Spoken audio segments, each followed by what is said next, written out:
Okay. तो 10 class की बाकी वीडियोस मैंने साथ साथ अपलोड कर दी हैं, फिज़िक्स, मैथ। अब बारी है केमिस्ट्री की। केमिस्ट्री का जो पहला चैप्टर है वो केमिकल इक्विलिब्रियम है। टॉपिक वाइज पेजेस आगे पीछे हो सकते हैं, लेकिन सेम कंटेंट है जो मैं आपको इम्पोर्टेंट बताने जा रहा हूँ। तो स्टार्ट करते हैं, मार्क करना। चैप्टर 9 सीक्वेंस वाइज जब स्टार्ट करते हैं तो केमिकल इक्विलिब्रियम है।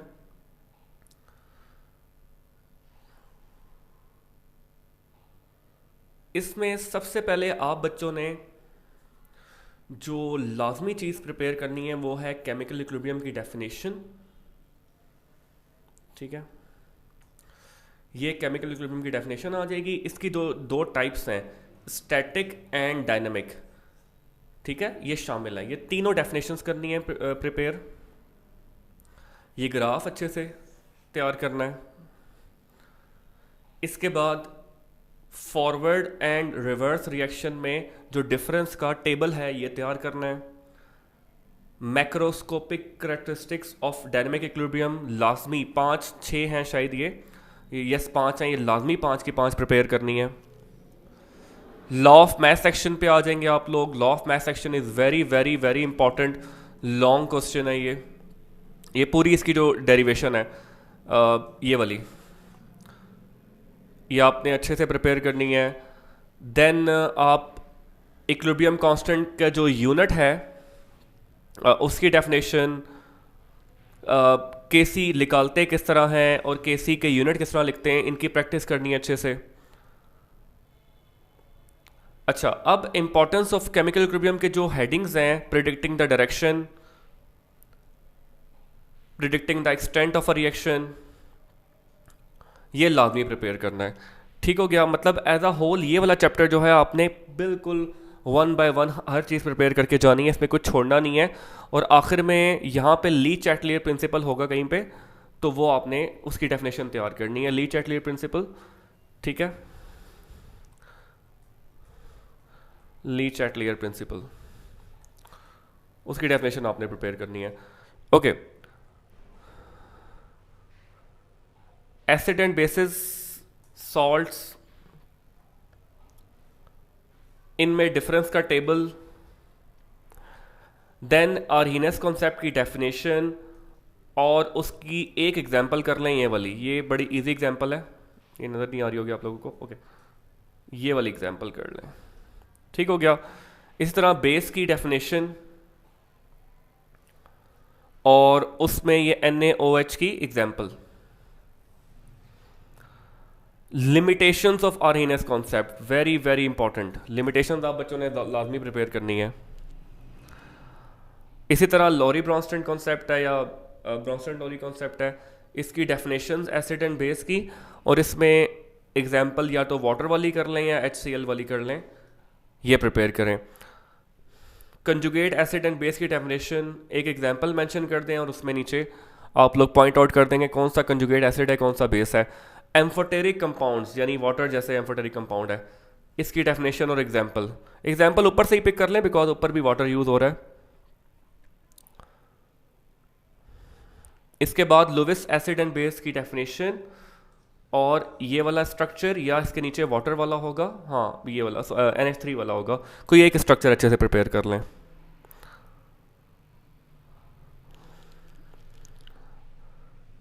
प्रॉपर्टीज ऑफ सॉल्ट जो हैं ये लाजमी 5 हैं, कोई सी 3 प्रिपेयर कर लें। विद रिएक्शन एक प्रिपेयर करें, लेकिन एक रिएक्शन बहुत अच्छा प्रिपेयर करें। मैं बच्चों को भी यही बता रहा होता हूँ कि आप लोग इस चक्कर में कि मैं ये भी रिएक्शन कर लूँ, ये भी कर लूँ, ये भी कर लूँ, ये भी कर लूँ, और जब पेपर में याद रहे तो H2 की जगह H2O लिख रहे हों और जिंक सल्फेट की जगह ZnSO4 की जगह कुछ और लिख रहे हो, तो आपने क्या करना है, एक रिएक्शन करें लेकिन अच्छे से प्रिपेयर करें, वो 1 to 1 वही लिख रहे हो जो किताब में है। ओके, इसमें जो यूजेस हैं एसिड के, उसमें सल्फ्यूरिक एसिड, हाइड्रोक्लोरिक एसिड और निट्रिक एसिड, इनके यूजेस लाजमी प्रिपेयर करके जाएं, ये बार बार पूछे जाते हैं।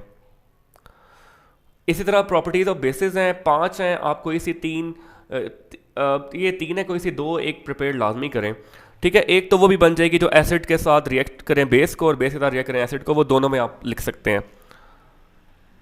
जो बेसिस हैं उसमें sodium hydroxide, calcium hydroxide, magnesium hydroxide ये लाजमी प्रिपेयर करें, और एल्यूमिनियम हाइड्रोक्साइड इनके uses. PH scale very important topic long के लिए। इसमें जो सारी डेरिवेशन है वाटर की, जो वाटर को ब्रेक करके हम लोग जो के सी निकालते हैं, देन उसका के डब्ल्यू निकालते हैं, पीएच कैलकुलेट करते हैं, लाजमी करें। इसकी कंक्लूजन्स एंड यूजेस, इंडिकेटर्स की जस्ट डेफिनेशन कर लें, जस्ट डेफिनेशन। बाकी ये इतने इंपॉर्टेंट नहीं है। सॉल्ट की डेफिनेशन, सॉल्ट की प्रॉपर्टीज़ ये नीचे बहुत इंपॉर्टेंट है। कोई सी 4-5 हैं तो कोई सी 3 कर लें, शॉर्ट करके लिख दें। प्रॉपर्टीज़ इंपॉर्टेंट है, याद रखना आपने। सॉल्ट की जो प्रिपरेशन है वो बहुत इंपॉर्टेंट है सब बोर्ड्स के लिए, तमाम बोर्ड के लिए। इसके प्रिपरेशन के 5 रिएक्शन कम से कम आप लोग तैयार करके जाएं, ठीक है। सोलुबल या इनसोलुबल को अलग अलग करके करें या एक साथ करें, लेकिन 5 रिएक्शंस लाजमी तैयार करके जाएं। टाइप्स ऑफ सॉल्ट में आप लोगों ने normal, basic and acidic salt लाजमी करें। ये 3 सॉल्ट बार बार पूछे जाते हैं, दे आर वेरी इंपॉर्टेंट, ये लिखे हुए भी हैं। और यूजेस ऑफ सॉल्ट ये आप लोग पढ़ेंगे तो आपको समझ आ जाएंगे कि कॉमन सॉल्ट किस में यूज़ होता है एंड बकाया। तो 3 कम एटलीस्ट 3 या 4 याद करके जाएं इनके यूजेस। ऑर्गेनिक केमिस्ट्री, ये जो 3 चैप्टर हैं आगे रिलेटेड हैं एक दूसरे से।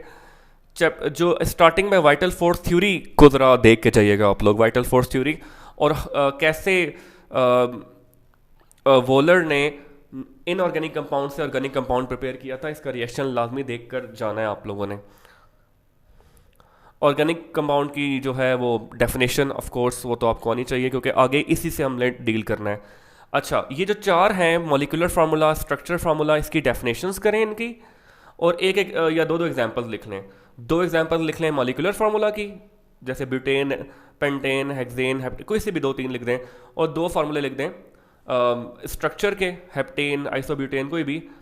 और इसी तरह कंडेंस फार्मूला की definition, 2 structure, electronic dot cross structure की डेफिनेशन और 2 स्ट्रक्चर, मतलब हर एक की डेफिनेशन और 2-2 स्ट्रक्चर लाजमी लिखें।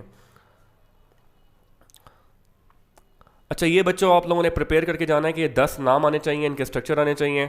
अच्छा, ये बहुत इंपॉर्टेंट है, classification of organic compound, very very important. ये लॉन्ग के लिए भी आ सकता है, शॉर्ट में भी आ सकता है, तो ये बहुत इंपॉर्टेंट। इस टॉपिक को आपने बहुत अच्छे से करना है complete.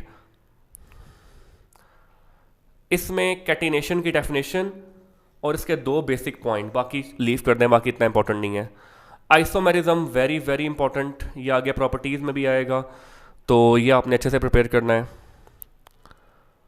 General characteristics of organic compound very very important. जब हमने पेपर दिए थे हमारे टाइम पे भी ये बहुत इंपॉर्टेंट था। 8-10 प्रॉपर्टीज़ थी, अभी भी शायद उतनी ही हैं, 10 प्रॉपर्टीज़ हैं, तो ये बहुत इंपॉर्टेंट लॉन्ग क्वेश्चन है। अच्छी बात यह है कि इसमें कुछ कवर हो जाएंगी, जैसे आइसोमेरिज्म पहले ही कवर हो जाएगा, मेल्टिंग एंड बॉइलिंग पॉइंट्स, इस तरह की चीज़ें पहले ही आपको आइडिया होगा।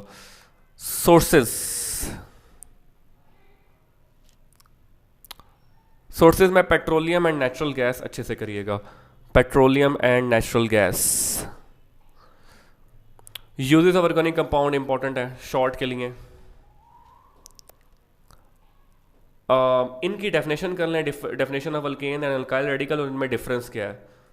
एक हाइड्रोजन का फ़र्क होता है, तो इनका डिफरेंस आपको आना चाहिए कि जैसे इसका फार्मूले में ये फ़र्क है,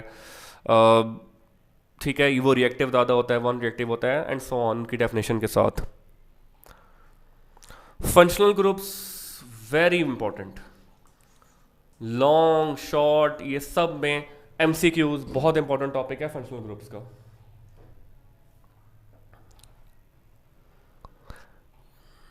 पूरे कंप्लीट फंक्शनल ग्रुप्स।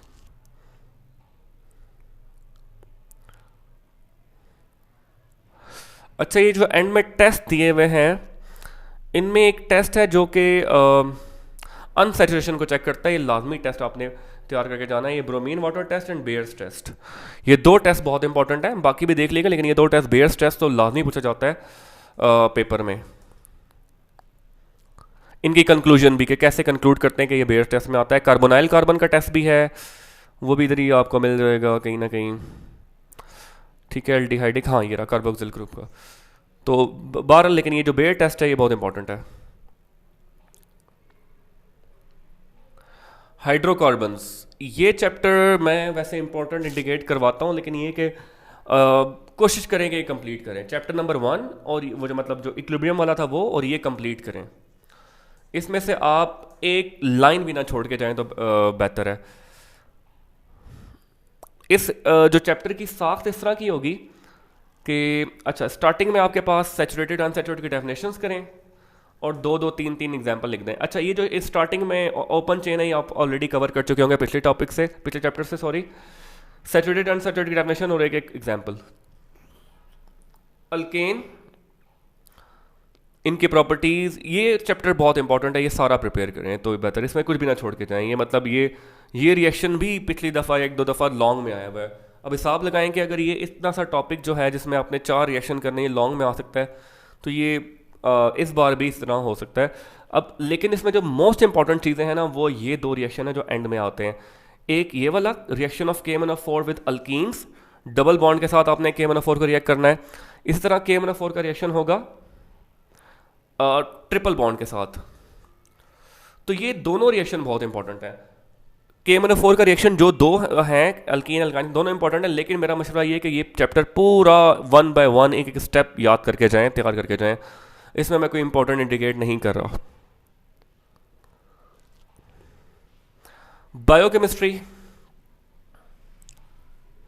कार्बोहाइड्रेट्स की डेफिनेशन, रिएक्शन, और ये 2 स्ट्रक्चर होंगे मोनोसैकेराइड्स के। मोनोसैकेराइड की डेफिनेशन, इसके 2 स्ट्रक्चर ग्लूकोज और फ्रक्टोज के, ये इंपॉर्टेंट है।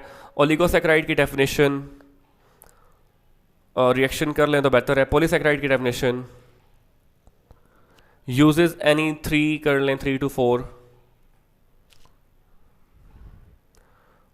प्रोटीन में जो इसेंशियल नॉन इसेंशियल प्रोटीन्स, उनका लिंकेज। लेकिन ये जो टॉपिक है अमाइनो एसिड, ये वेरी वेरी इंपॉर्टेंट लॉन्ग है, ये बहुत इंपॉर्टेंट है, जिसमें पेप्टाइड लिंकेज का जो बॉन्ड है ये भी बनाना है, ये काफ़ी इंपॉर्टेंट है। प्रोटीन्स के इसी तरह यूजेस हैं, सोर्सेज हैं, तो ये भी 3 कर लें, ये 4। ये फैटी एसिड्स बहुत इंपॉर्टेंट है शॉर्ट के लिए। इसी तरह ये लिपिड्स के यूजेस आ जाएंगे। यूजेस आप लोगों ने 2 2 3 3 तैयार करके जाने। न्यूक्लिक एसिड में ये DNA और RNA का जो डिफरेंस है ये लाजमी करें। ये DNA हो गया और ये RNA हो गया, इन दोनों का जो डिफरेंस है वो लाजमी प्रिपेयर करके जाएं। वाइटामिन में ये टेबल तैयार कर लें जिसमें पता लग रहा है कि कौन कौन सी डेफिशिएंसीज होती हैं, कौन कौन सी डिजीज हो सकती हैं इस विटामिन की वजह से या उस विटामिन की वजह से, इनकी सोर्सेज क्या क्या हैं।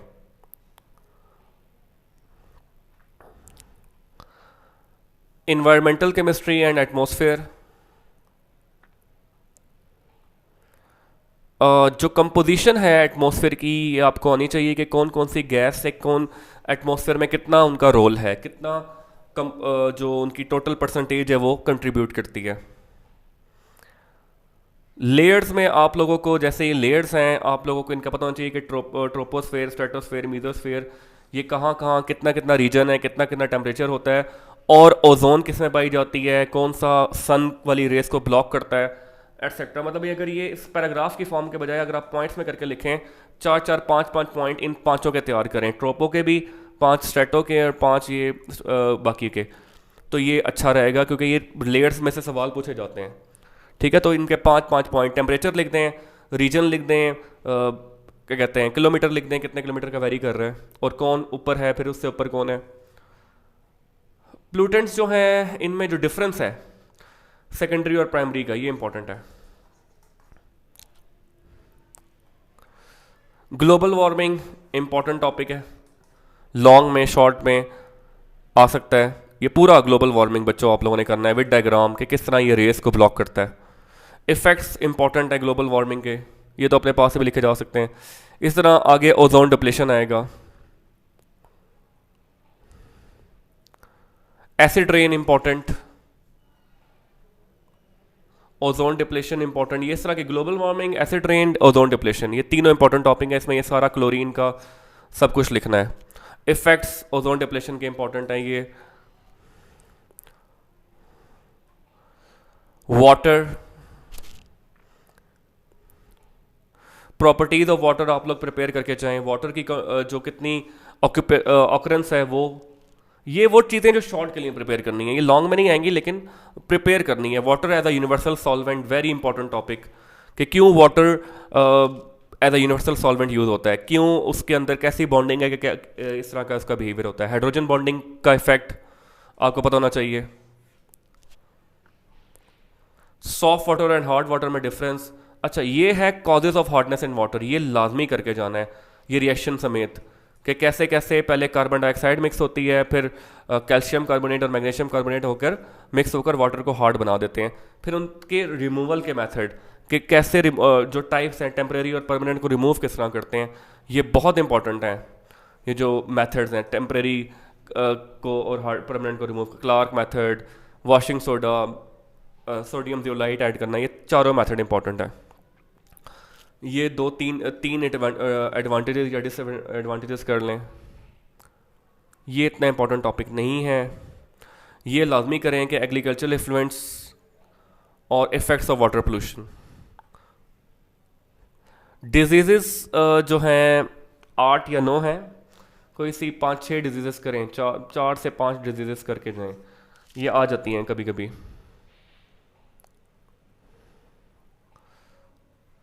Then chemical industries, most probably ये लास्ट चैप्टर है।